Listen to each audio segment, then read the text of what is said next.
Broadcasting live from the thawing glaciers on the plain of Dominaria, it's TapTapConcede.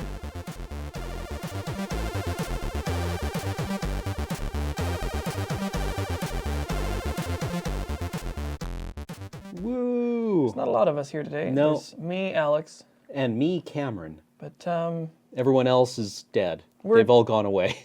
we're a two-card combo. Oh, we are. Sorry, that was my shitty segue. Oh, smooth. Yeah, I know.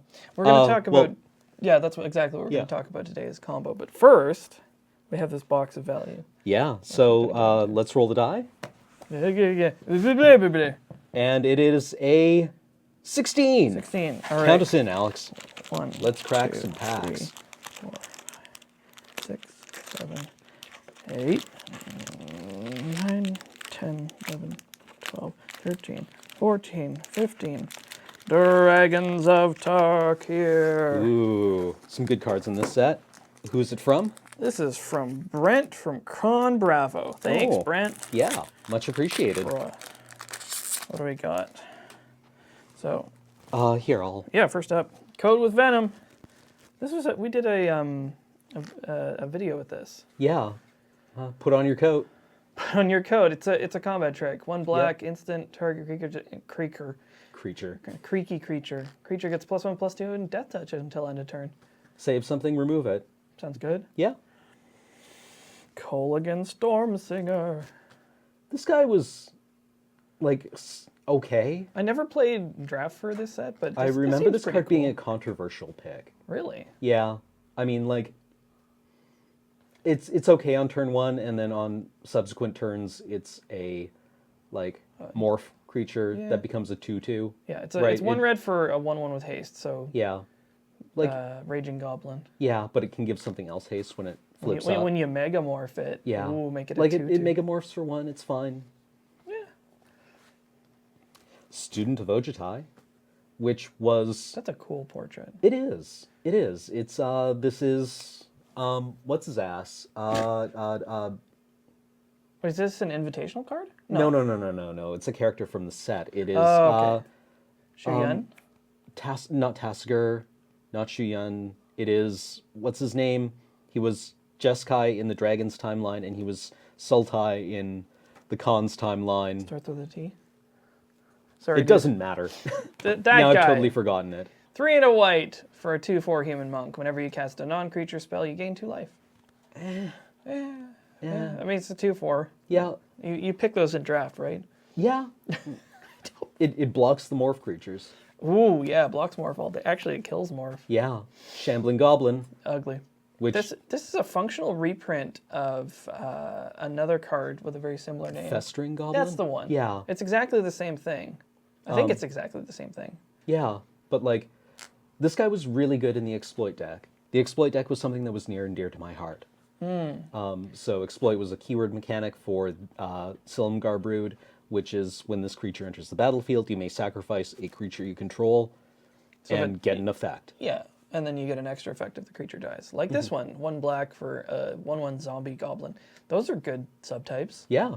Those are relevant subtypes. When it dies, a target creature an opponent controls gets -1/-1 until end of turn. Yeah. You know what? This might have been a corrected one. I don't know if Shambling Goblin was like target creature, so if it's the second to last creature, you don't have to shoot your own guy. Yeah, maybe that's That it. doesn't suffer from Flame Tongue Kavu syndrome. Yeah, where Flame Tongue Cavu So has to Flame kill Tongue itself. Kavu must Yeah. Only knows war. only knows war, only knows fighting. Oh, I've been blown out by that before. Mystic Meditation. Draw 3 cards, then discard 2 cards unless you discard a creature card. This is a lot like Thirst for Knowledge and... not Serum Visions. No, it is Thirst for Knowledge, yeah. yeah, Thirst for Knowledge. Draw 3, pitch 2, unless you pitch an artifact. Yeah, and then there's also Compulsive Research, which is Draw 3, pitch 2. unless you pitch a land. Yeah. Which both go in my Reanimator Highlander deck. They're good cards. But they're 3 mana. Yeah, this one's 4. Yeah. Well, you're still drawing a bunch. Yeah, and... Yeah. I really like the artwork for this card. I don't even know what it does, but I always like this portrait. Sandstep Scavenger. Oh, well, I guess we should say Mystic Meditation. Oh, yeah, draw 3, blue sorcery, 3 and a blue, draw 3 cards and discard 2 cards unless you discard a sorcery card. Next up we creature have card. Sandstep Scavenger, which is a Hound Scout for 5 mana, 4 and a green. You get a 2/2. Oh, this had better be good. When Sandstep Scavenger enters the battlefield, bolster 2, which was the not Atarka,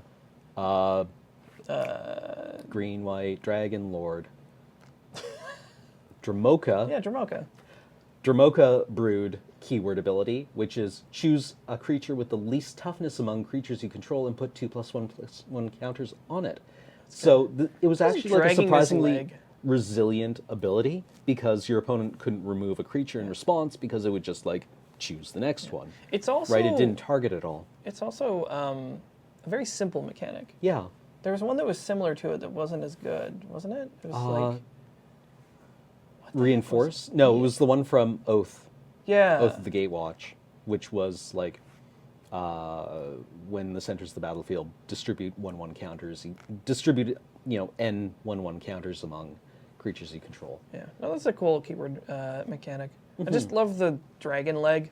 Yeah. Just dragging this big old hunk of pork, Yep. dragon pork. Yeah, a ham It's hock. like, hey, food's up. Yep. Ooh, another favorite from the exploit deck, Palace Familiar. Flying 1/1 bird. When Palace Familiar dies, draw a card for 1 and a blue. This Yeah. is how I want to be spending my turn 2 in that deck. I just noticed there's a guy in the foreground Yeah. that it's perched on. Yeah, He I doesn't really seem love super this stoked. card. I love this deck. I kind of really like this set a lot. It's a good set. It gave us a Yeah. lot of cool stuff. Like this is a creature I want to be sacrificing. And even if you aren't exploiting it, it's a good blocker. Or it's not a good blocker, but It blocks stuff. it blocks stuff. It's a good chumper. Yeah, a Tarka Beastbreaker, 1 and a green for a 2/2. Perfect. It's a bear. It's a human warrior, point of fact, but it has the Atarka Brood keyword for this set, which was Formidable.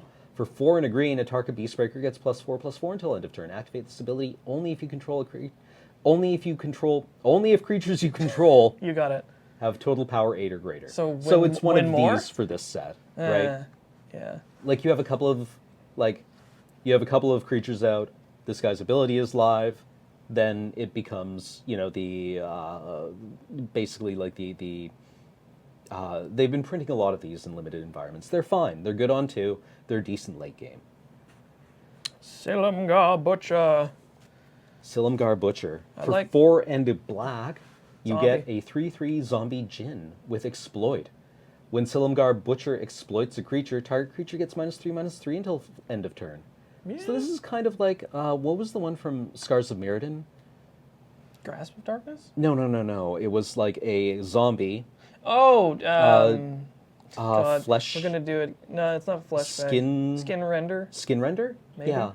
I think. So it's this Skin is Render. a lot like Skin Render, Except you only have it to needs kill to the kill creature. something. But if you're killing something that wants to die, like a Palace Familiar that draws you a card, or a Goblin that Gives it minus. It'll give it -4 or 2 for 1. Yeah. 2 for 2. 2 for 2. That's It was a what we're fun after. deck. Trust me, it worked. Hey, let's do the time warp again. Oh, this guy, Oh, how Custodian of the Trove. This This was a card that showed up, or this was a guy that showed up. Oh, almost. Up. There we go. There we go. So I forget what this guy's iterations were in Khans of Tarkir and Fate Reforged, but this same guy showed up in all 3 sets in Yeah, it was a different golem, modes. and now it's a treasurer. Yeah.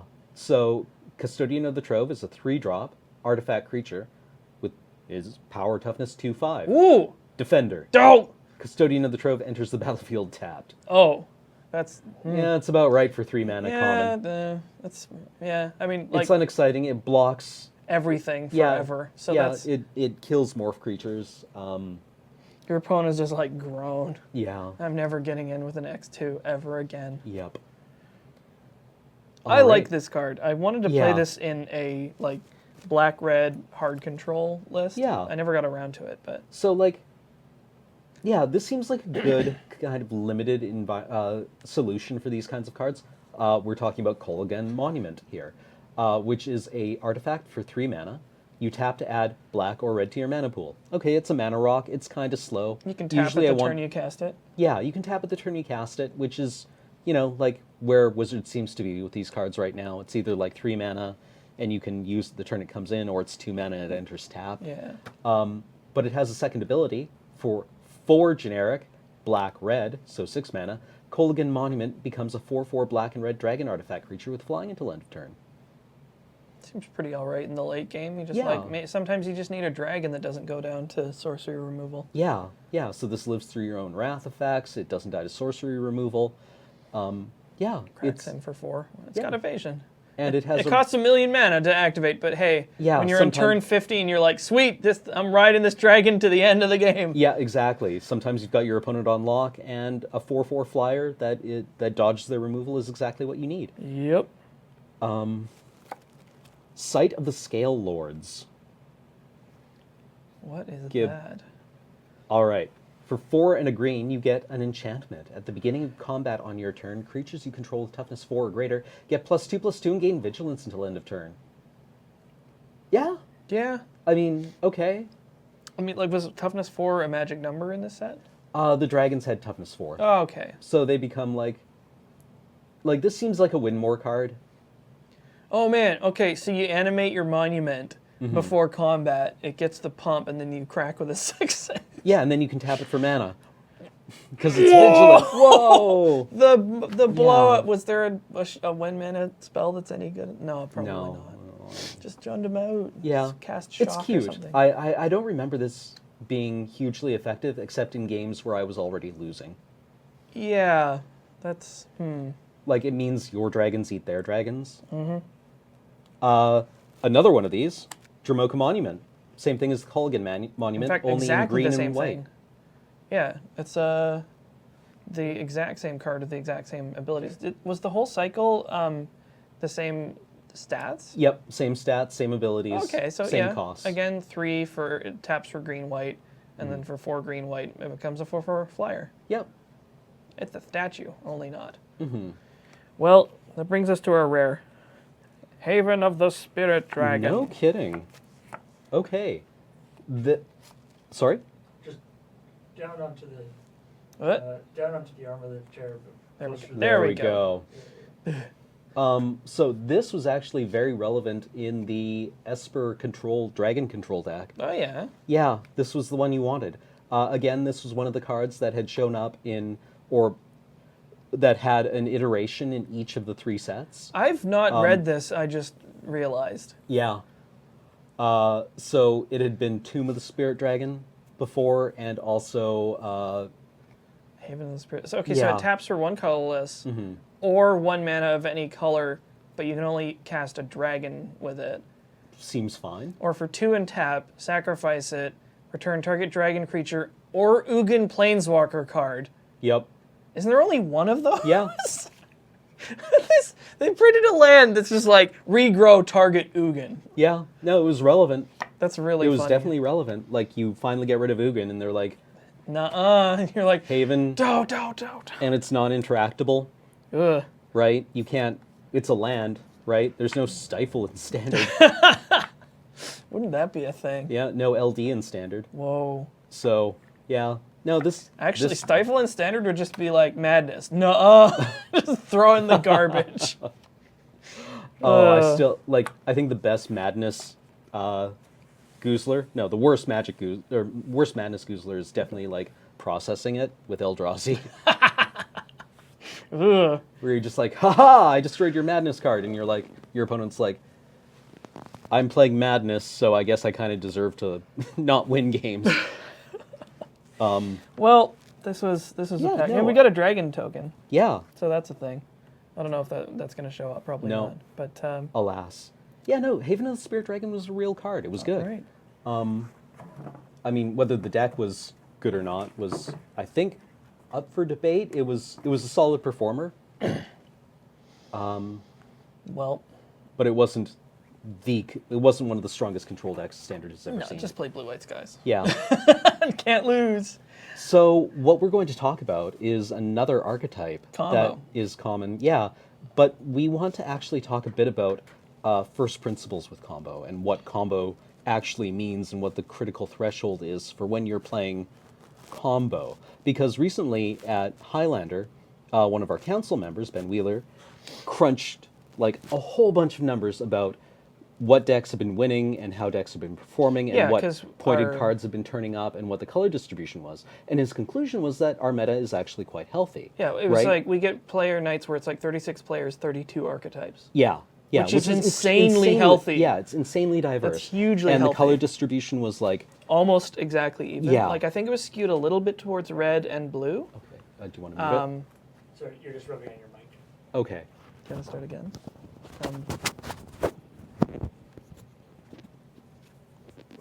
It was fine before, but when you looked over at Alex, Okay. There, how's that's that? better. that's fine. Okay.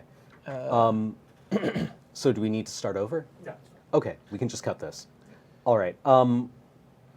So yeah, the color pie distribution was really even, and the meta distribution, Ben said, was like 29, 29, 29, 17. yeah, it was something like that. Yeah. But then we sort of raised the question fairly, Like- I think. It's like, well, what actually, like, you have it split into, like, control, aggro, mid-range, combo. Mm-hmm. But where do you draw the line with combo, right? Yeah, like what constitutes And- combo? Like, do you have to be all in combo? Do you have to be like on Storm or Like High Tide or, yeah. like, Grixis Time Key, which is not even entirely a combo deck. Mm-hmm. So what I feel like, I think combo is a spectrum. well, definitely, right? Like there are, like I imagine blue-based artifact decks that run Mindslaver and Academy Ruins, Which are both because- just cards you play. Yeah, because those are both just good cards that are useful on their own. But if you encounter both of them in one game, you have A hard lock. you have a hard lock, which is unambiguously combo. But each of those pieces Yeah. is not like this is what we want to talk about. How do you define combo? Right? Yeah, like and are the cards At what point does your deck go from being like a control deck that has a win the game button in it to like an all-in combo deck? Because Yeah. like Storm kills you with tendrils or dies trying. Yeah. That is the whole deck. Yeah, so and a that's lot of the deck- unambiguously like a combo deck. Yeah, because But- the moving pieces in that deck don't actually really do anything independently of like if you don't find tendrils.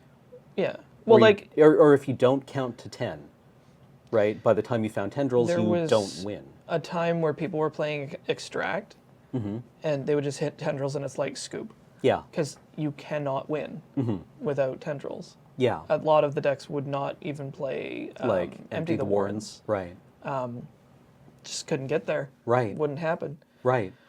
So yeah, there's some decks that are 100% all in on one sort of win the game situation, and there's other ones that are sort of like a strong shell that splashes, like cards that are good, like you say, like Well, like that have the ability to either win the game or make the game unwinnable for your opponent, or just generate so much advantage that it's like overwhelming. yeah. So I guess maybe we should take a step back here and even talk about the format we're discussing here because some of our viewers may not be familiar with it. Alex and I play a local format in Victoria called Canadian Highlander, which is a 100-card singleton format. You have 20 life. Your deck is it uses the vintage ban list with a supplementary points list to control super degenerate cards. Yeah. Usually the card you wind up with a set number of points that you can draw from to build your deck with. Pointed cards are cards that are typically like tutors. Tutors, fast mana, Yeah. broken stuff. Yeah, tutors, fast man. Yeah, things like Lotus is pointed, Demonic Tutor is pointed. Yeah. And related cards that either make the decks basically like super consistent. Yeah. Tend to be pointed. Though the combos we're going to be talking about are things that show up in Modern and in Yeah, Legacy, Legacy. and Vintage and Yeah. stuff like that. So we'll but try to keep it this broad. this is a format which is good to talk about this in because like all the combos are there. Mm-hmm. Even the ones that are presently, I think, banned in the formats that they could be being played in. Yeah. So we can still refer to them. Mm-hmm. So yeah, like what makes a combo, and like because it's like you could have something that's a combo or maybe it's just synergy. So the example that I used earlier is like I have there's a play that a lot of green players will make where they cast Natural Order, which is 2 green sorcery, sacrifice a green creature, search your library for a green creature, and put it into play. Yeah. and there's a couple ways you can use this card. Most of the time, it will get Craterhoof Behemoth, Yeah. which is a 5/5 with haste, and it gives all your creatures +X, where X is the number of creatures you have. So you just natural order, and you have a bunch of mana dorks at this point, and you just kill them Yeah. with lethal. But Craterhoof would win the game if you just played it for retail. Yeah. All natural order is doing is like discounting it by about 4 mana Yeah. and pulling it out of your deck. So it's like sort of a combo, but Yeah. also not. Well, And Craterhoof, I think, is it. Craterhoof here is the combo, not natural order, right? Well, but it's both, because like if you didn't have natural order, Craterhoof costs 8 mana. Right. And if you pay Yeah. 8 mana for something and it doesn't win the game, why are you playing it? Well, yeah. Yeah. Okay. Because like 8 mana should get you like Ugin or something like this. Hmm. There's another play that is made with natural order where you get Primeval Titan, and that creature's strong on its own. But then Primeval Titan gets Thespian Stage, Dark Depths. Right. So you have like 2 backups Yeah. where you've put a 6/6 with Trample into play that you're just going to be crashing into your opponent with. And even if they kill it, you have this 2-card combo, which again, sort of wins the game, but also doesn't. Like there's some hard locks that are just like, I win. Right. Well, yeah, Thespian Stage Dark Depths Yeah. only wins the game if you get to swing with Maritlage. Yeah, because Right. the combo is Dark Depths is a land that enters the battlefield with 10 ice counters, and you can pay 3 mana to remove an ice counter. And when all the ice counters are gone, you get a 20/20 flying indestructible token. Thespian Stage, there's an interaction where if you copy Dark Depths, it's already in play, so it doesn't get the ice counters. So it just enters as a copy, like you turn it into a copy of Dark Depths with no ice counters, you get the Martelage and both lands die. Right. Because of the legend rule. So it's a way of sort of cheating all the ice counters off. Yeah. And then you just crack in for 20. Right. But, they can swords the creature, they can block it for a while, because it doesn't Yeah. have trample. They can vapor snag it. They bounce it, Yeah. So there's you have a little bit you can do about it. It's not like if your opponent goes Time Vault Voltaic Key. Yeah. If you don't have your options to interact with it are much narrower. Because Right. that's usually just I win. Because the Time Vault Voltaic Key combo is Time Vault, 2 mana, enters tapped. You may skip your turn to untap it.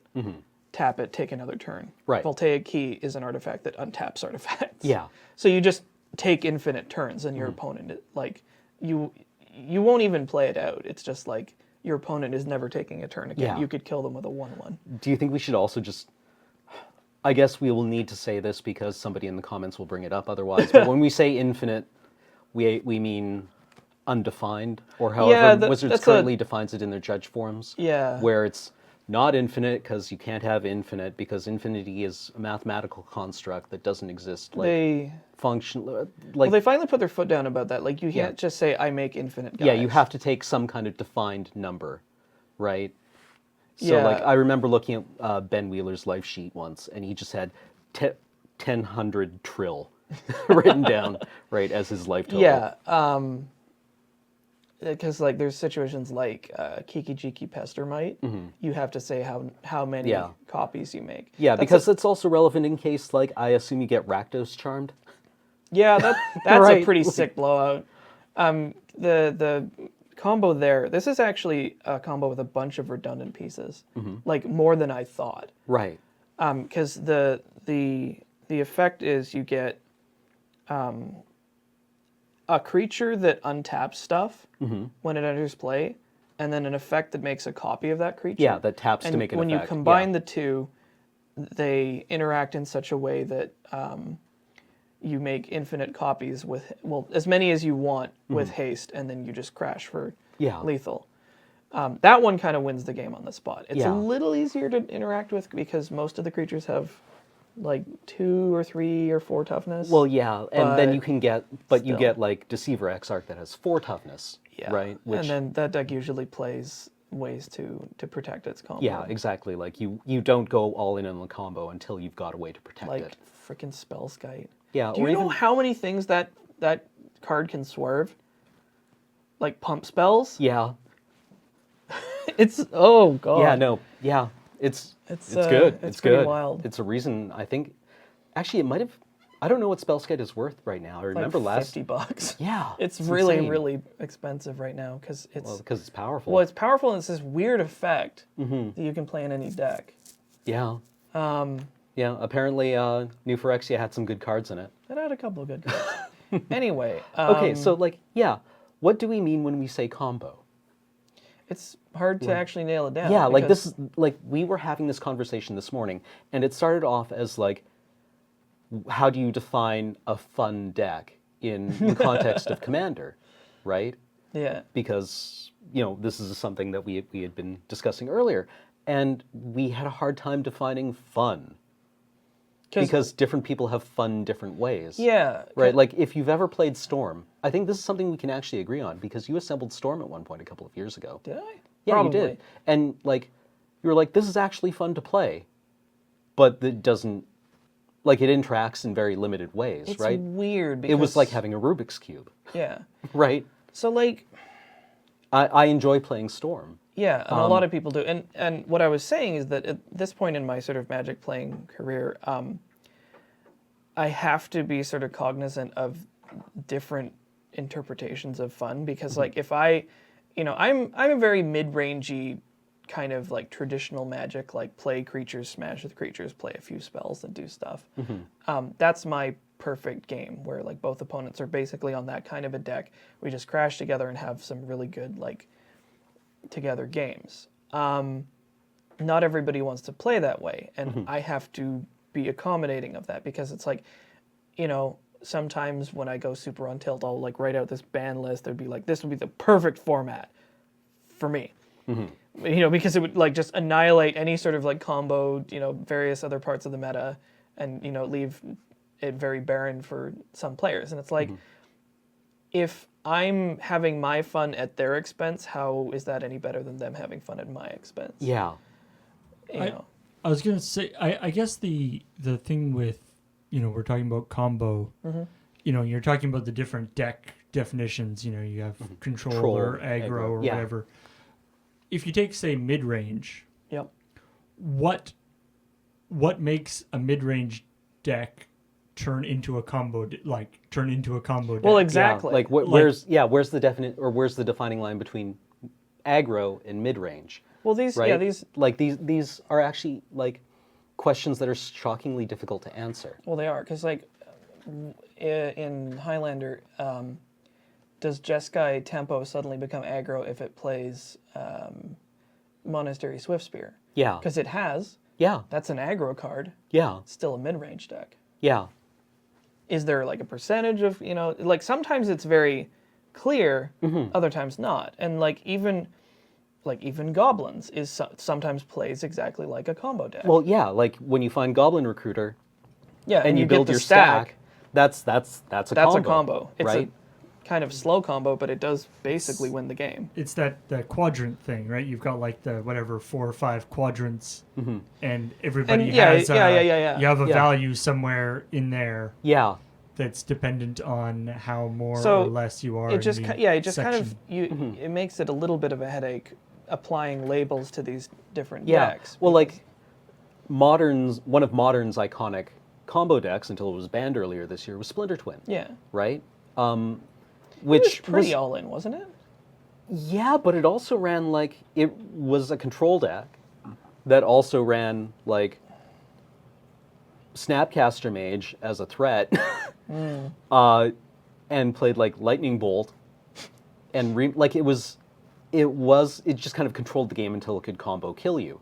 Yeah. But sometimes it didn't combo kill you. Yeah, sometimes it just like beats down. Yeah, sometimes But- it occasionally would just beat you to death with Snapcaster Mage. But a deck like Storm doesn't have that option. Yeah, like what's Storm going to do to you? Kill you with Goblin Electromancer? It's just like, I'm going to activate this Pyrite spell bomb, put you to 18. Yep. Yawgmoth's Will. Yeah. Well, I mean, like that's kind of what Eggs did, though, Yeah. right? Was kill you with Pirate Spellbomb. Well, that was its whole thing. Like, Yeah. Eggs is another deck that's all in on combo. I don't even know how to describe how Eggs works. I F6. You just Right. like, there's a bunch of rocks and you break them and you draw cards and then everything dies and it comes back and kills you. I don't know. Yeah, and apparently, like, Eggs was sweet if you knew how to play it. The problem was, like, it won a Pro Tour, and people were like, "Oh, I want to put this together." And then they're like, it's really, really, really hard to drive. Yeah, it's hard to drive, and if you don't know the deck really well, it takes forever to pilot. Just like Dredge, Yeah, which, again, a combo deck. Mm-hmm. Dredge is one of those weird lists that's in like every Eternal format. yeah. Well, because you and need, yeah, It's the cheapest like Eternal deck. yeah. Well, Manaless Dredge because it doesn't play Well, any of the there's- duels in Legacy. Well, like Manaless Dredge or just like traditional Dredge. They're both like the super inexpensive as Legacy decks go, and very deceptive because people Yeah. are like, "Oh, sweet, I'll build the cheapest deck," and then they realize that game 1 is a freebie. Yeah. And games 2 and 3 are impossible unless Yeah, you like, well, are it's very really, meta really- dependent. Yeah, unless you're really, really good at it. Yeah. Dredge is an interesting combo. Yeah. It's very, very complicated. Well, not super complicated. You mill yourself really hard. And you make, like- you get some death triggers. You make a bunch of zombies, give them haste, and kill them. Yeah. So that's the basic MO. Although there's different. Yeah, like you versions. mill off Narcomoebas until you've got 3 of them. You dread return. You cast Dread Return, sacking 3 Narcomoebas to return like Hellrider. I've seen. No, it's not Hellrider. It's Zealous or it's a white-red card that gives everything haste. Oh, it's like from. I don't remember. It's from Ravnica. Yeah, it's from Ravnica. Yeah. So it's just like Zeal fire shooter man Yeah. explodey guy. Yeah. Yeah. It has one of those names. We'll get comments. Yeah. But we still haven't answered the question. Like, Sorry, what is yes. combo?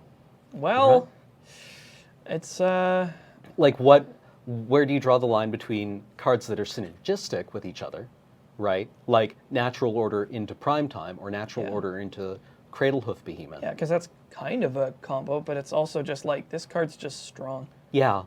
Or is Like, technically- is Birthing Pod a combo deck? Birthing Pod is a combo deck mainly because I think it gets Splinter Twin Kiki Jiki. Yeah, okay.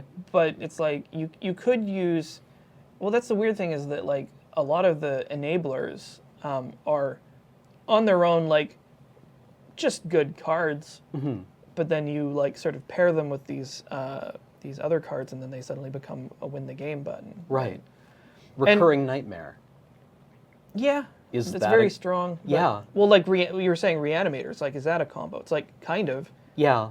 But it also, like, okay, so you play Reanimator is a strategy where you get a large creature into your graveyard, A fatty. a fatty, if you will, and then you play another spell. The namesake of the deck is Reanimate. Very cheap, costed spells that Yeah. return Creatures from your graveyard to play. So you get like a 9-drop for 2. Yeah, like you reanimate Elishnorn, Yeah. right? And after that, though, the deck plays, as far as I can tell, a lot like a tempo list, where you only Almost a control deck, because Yeah, like a well, control instead deck of- wins by slamming a huge threat and then just like crashing with it. Yeah, but like a control deck does that by doing that on turn 7. This right? does it on turn 2. Yeah, so I think I play this in Highlander, and it feels to me like it plays a lot more like Delver than it does Control, where Yeah. you resolve an early threat and you protect it.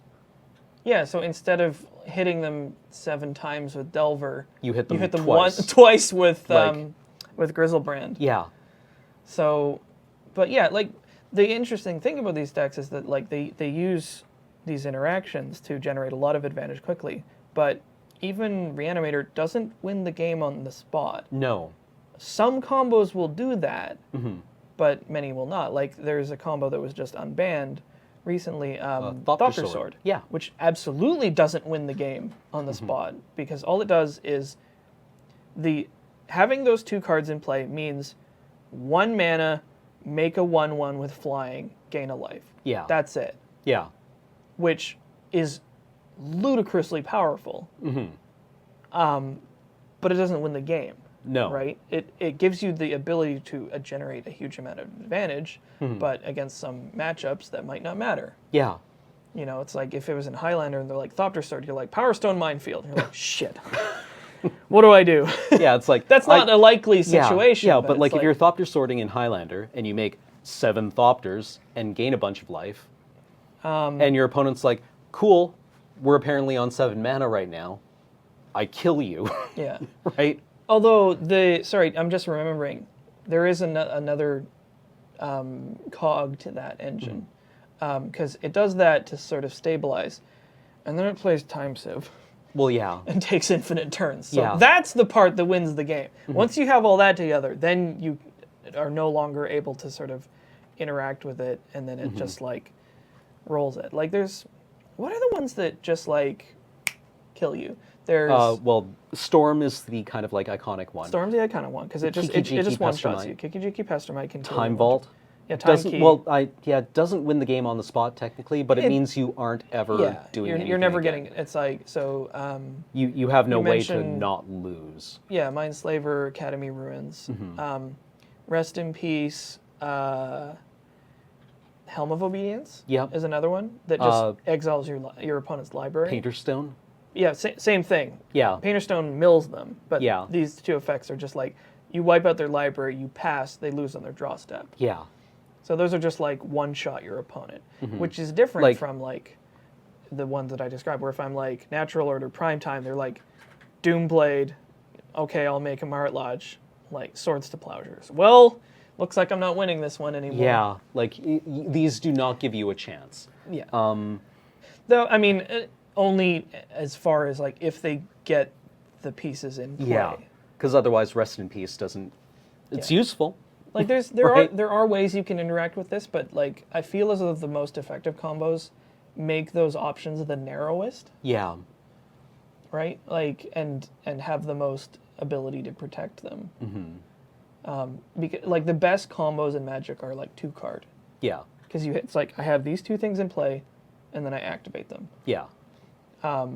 Like something like Belcher as well, Yeah. Charbelcher. which Manaless Charbelcher. no, I think it plays 1 land. Right. Because Charbelcher, it mills your own library till it hits a land. Right. Domes them for that much. If it's a mountain, domes them double. Right.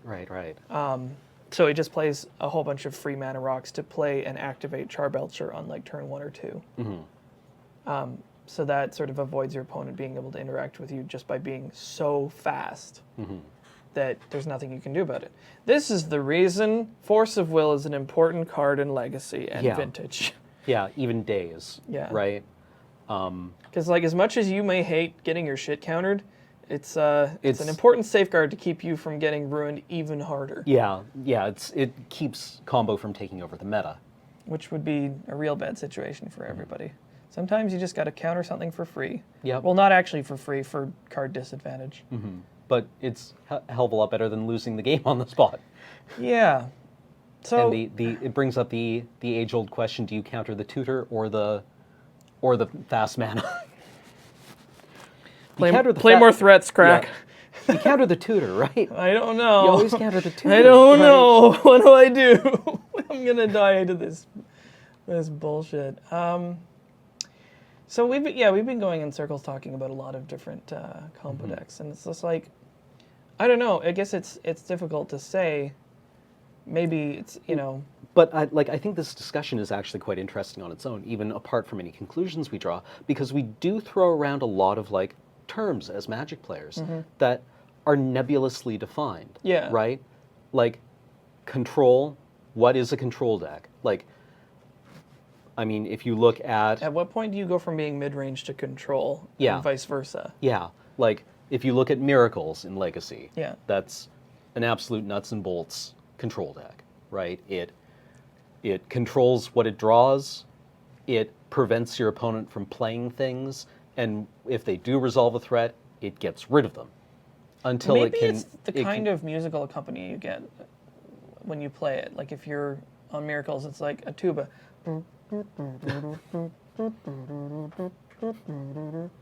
Right. I mean, like if you're on aggro, it's like da-da-da-da-da-da-da-da. Yeah.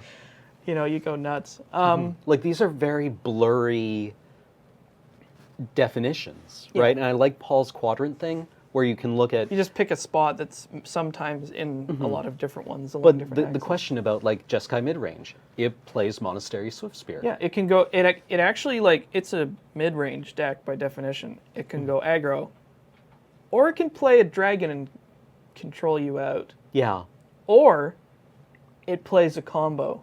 It Yeah. plays a hard lock. It Well, plays yeah, it plays Time Walk, um, Soulfire Grandmaster. yeah, which is a hard lock. So it's like if you have Soulfire Grandmaster, 6 mana open, and Time Walk, you can just Time Walk forever, which is a hard lock. So Yeah. it's like, unless they counter the Time Walk or they blow up the Soulfire Grandmaster or whatever, then Which it's you're just not like, going to do I will. if you have 6 mana open against Jeskai. So, but yeah, so it's like, you know, where do you apply that label? It's like, I think that the general idea around the deck is that it's mid-range and not, even though it has aspects of aggro and aspects of combo and aspects of, Right. like, I think it's Which really just like your best guess. Yeah. Like, yeah.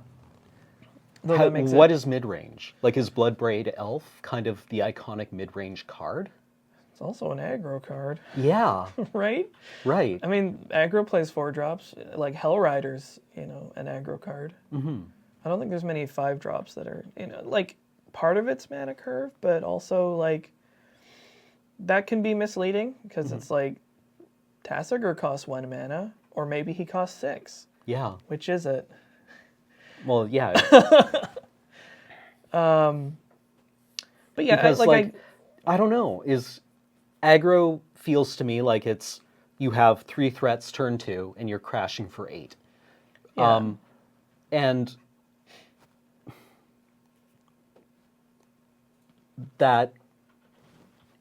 that's fairly clear cut, right? It's pretty when your clear-cut. opponent goes like turn 1 Goblin Guide, turn 2 Krenko, right? Or not Krenko, like a 2-drop aggro creature. Yeah. Like mono red's pretty easy to figure out. yeah. But Speaking of which, mono red burn. What the hell deck is that? Because it's not exactly aggro. It only, like in Yeah. Highlander, it plays like 20 creatures yeah, and just a million burn spells. Is that a combo deck? Lightning Bolt combos The combo with is winning. I play 50 copies of Lightning Bolt. Yeah. Oh no!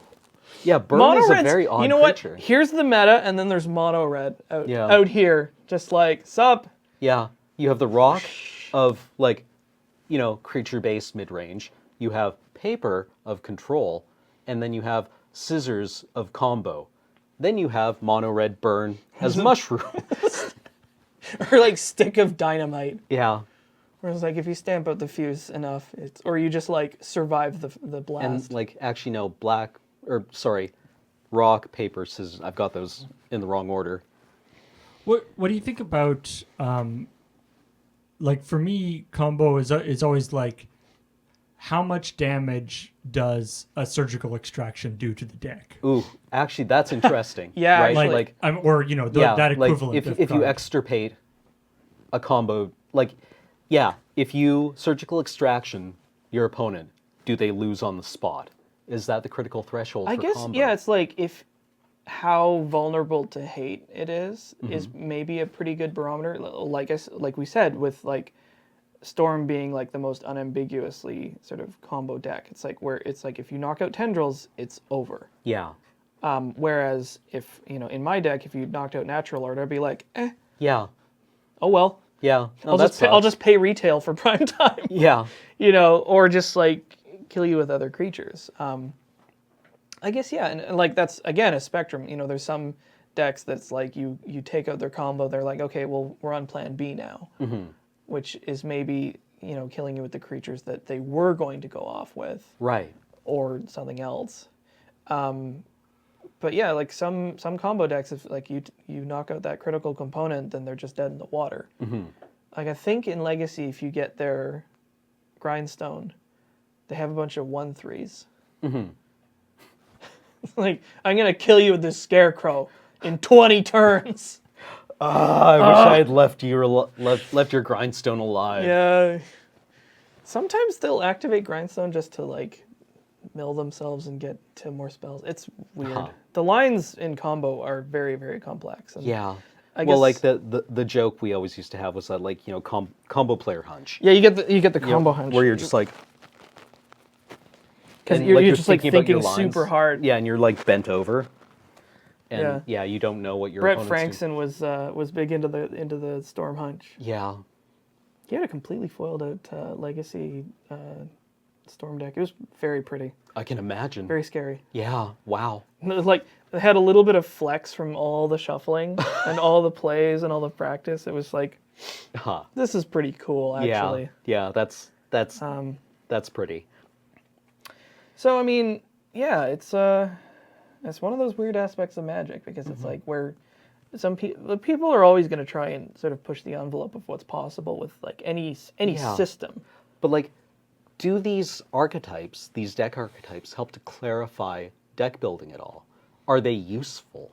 I think as general reference, yeah, Yeah. because you can sort of identify trends where it's just like I think Ben Wheeler's data was using his best guesses. Right. You know, where it's like, you know, he even does stuff like he will categorize Cradlehoof as a combo deck because weirdly it sort of behaves like one. Cradlehoof is a tier 1 list in Highlander, and it's actually just turbo ramp. Yeah. Well, it plays a bunch of like Llanowar elves, right? Like these mana dorks. Yeah, it wants to power out Cradlehoof Behemoth, and it turns them all into like 8/8s. Cradlehoof Behemoth or other like colossal fatties. It just it behaves in some ways a little bit like Reanimator, where it just like it gets a creature that's way too expensive out way too quickly, and then kills you with it. And it's a very resilient deck. And it plays a couple of cards like Natural Order that cheat the price even lower, even faster.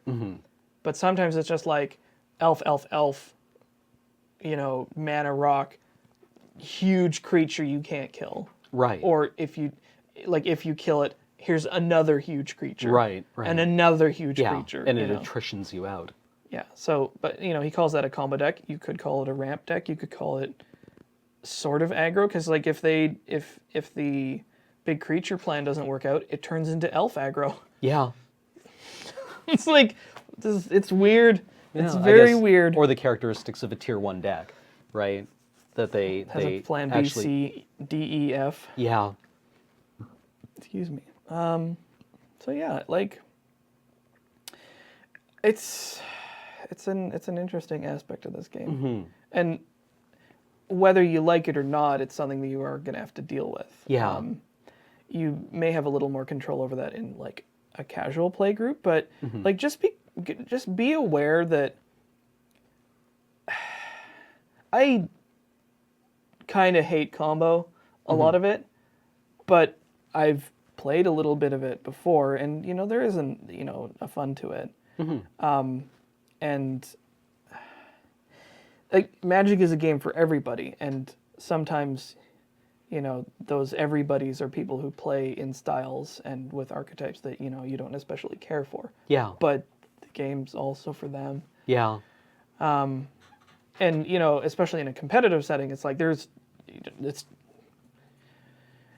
play cards that hate out stuff that you don't Yeah. yeah, Yeah. deal Like with. yeah. Because like combos, a lot of them are kind of fragile, They are. and the decks that play them will play things to protect it, but ultimately they are, at their core, they can be pretty flimsy. Yeah, and like combo is one of those decks. It's one of the few decks I think that you can also just pile. Like, there's not only the chance that your opponent will kill you, there's the chance that you will just die to yourself.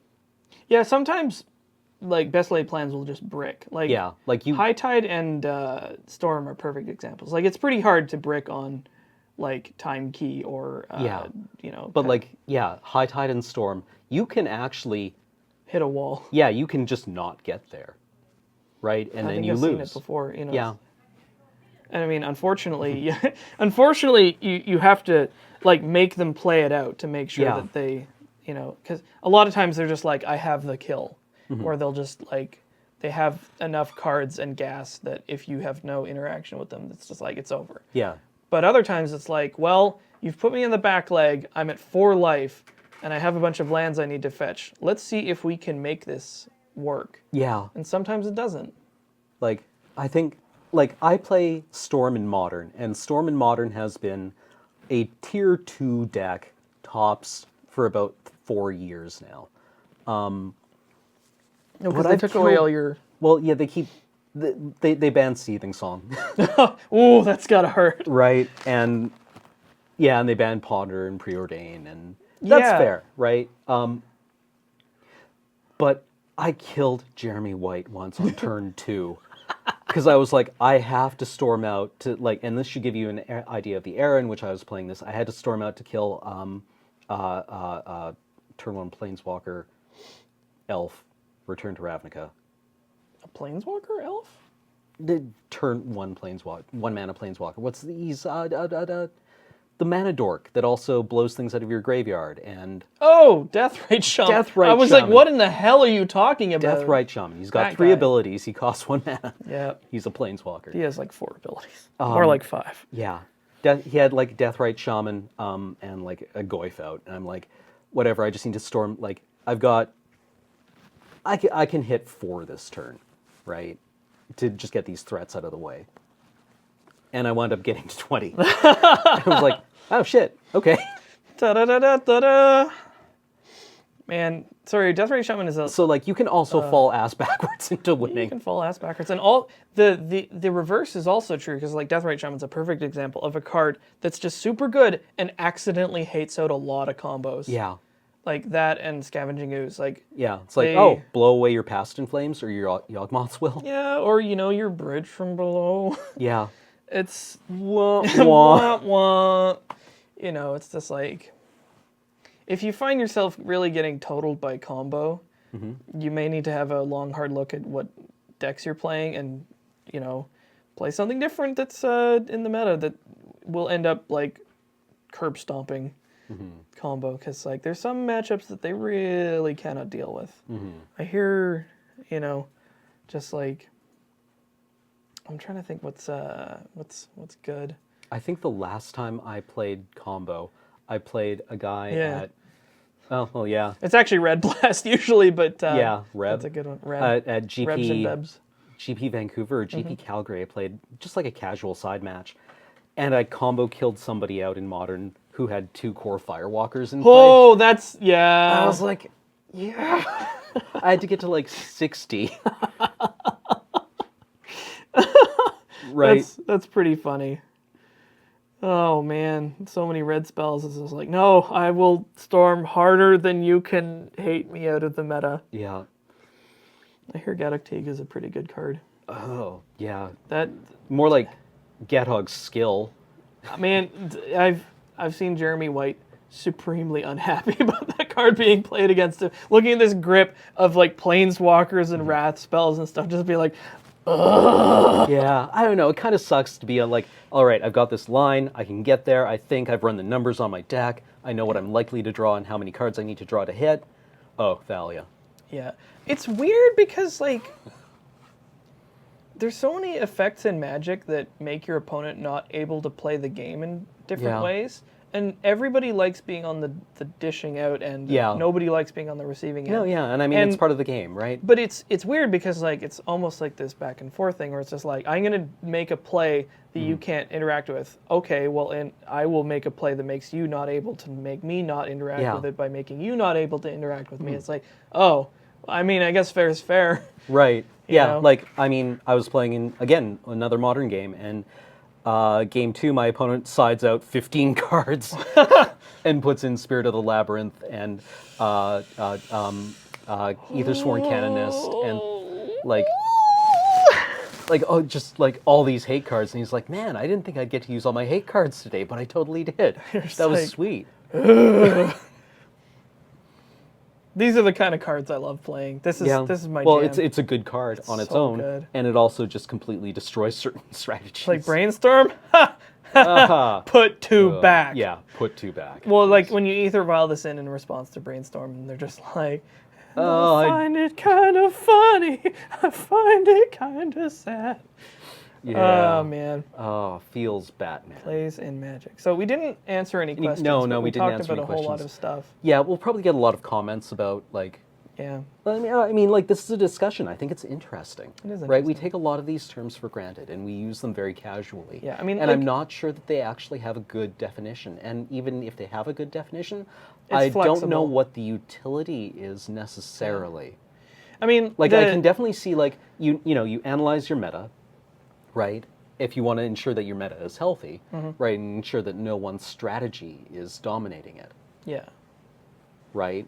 That's And thus ideal. constraining, because different people enjoy the game in different ways.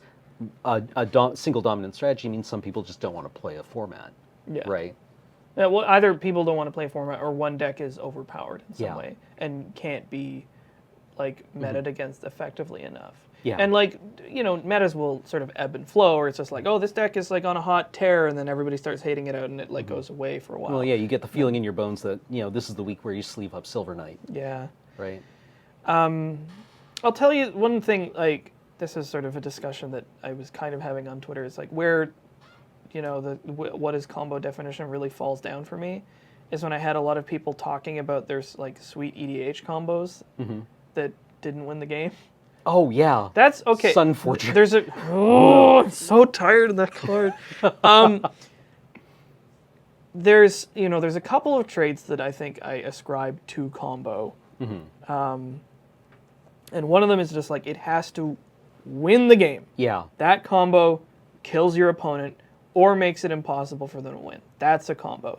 Everything else is either like synergy or like yeah. I don't know, like aggro advantage or whatever. And it's just like, because I was saying like, I think I was talking about hyper competitive players and, them preying on, new players and stuff. And somebody was just like, well, I play, infinite combos. It's like this janky kludge. It's like, that is not an infinite combo. Yeah.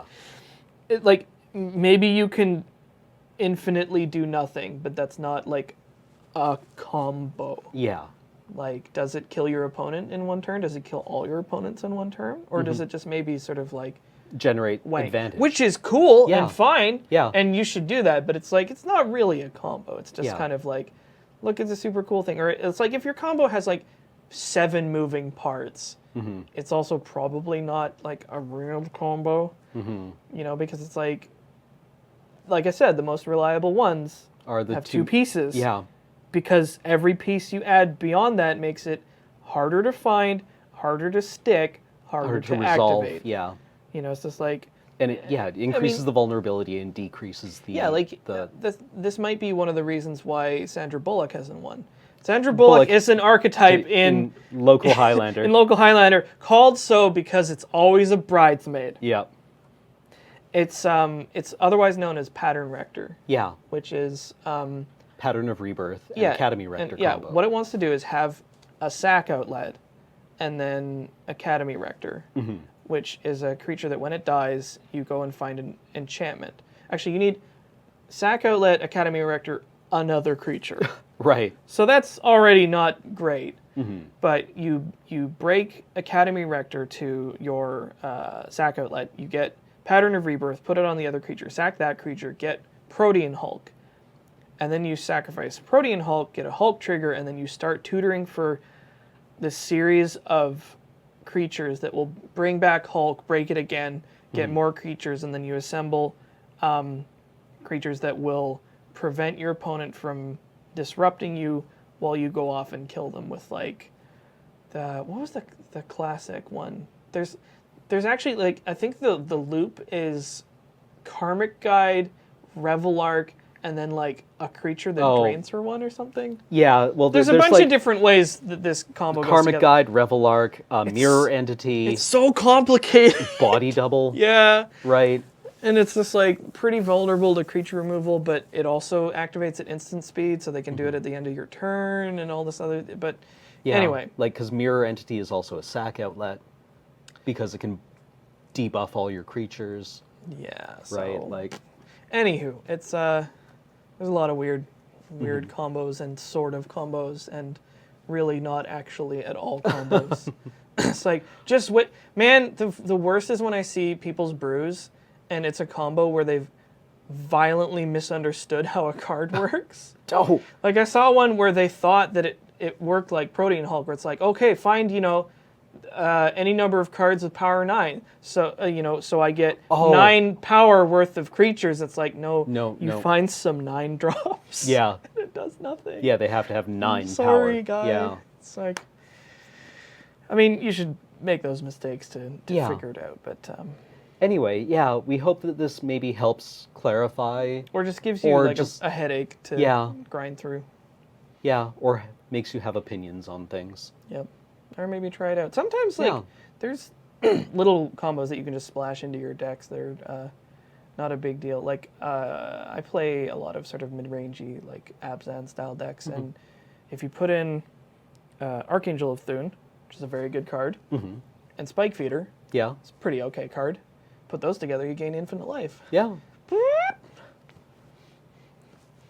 Just like simple, and you happen to be playing all these creature tutors, so it's like, hey. Sometimes, I mean, honestly, sometimes having that ability helps in matchups where it's like, my opponent has positioned themselves in such a way that if I don't go off this turn, I just lose. Right. They're too far ahead. I have to go for my, like, emergency button. Right. And you're just like... Yeah, so, and then, sometimes you get there. Yeah, right? Sometimes. Anyway. Go off and brew. Yeah, definitely. Let us know what you come up with and what your thoughts are. As always, this podcast is brought to you by you, the viewers, through your support at www.patreon.com, which I believe should be over here, /LoadingReadyRun. If you enjoy our content, please consider supporting us. If you already do support us, thank you very much. This is your fault. You did this. You did this. As always, our content will continue to be freely available at our website at www.loadingreadyrun.com, which I presume is where you found this. And so until next week, this is Cameron and Alex with TapTapConcede. And happy playing. Rip hot.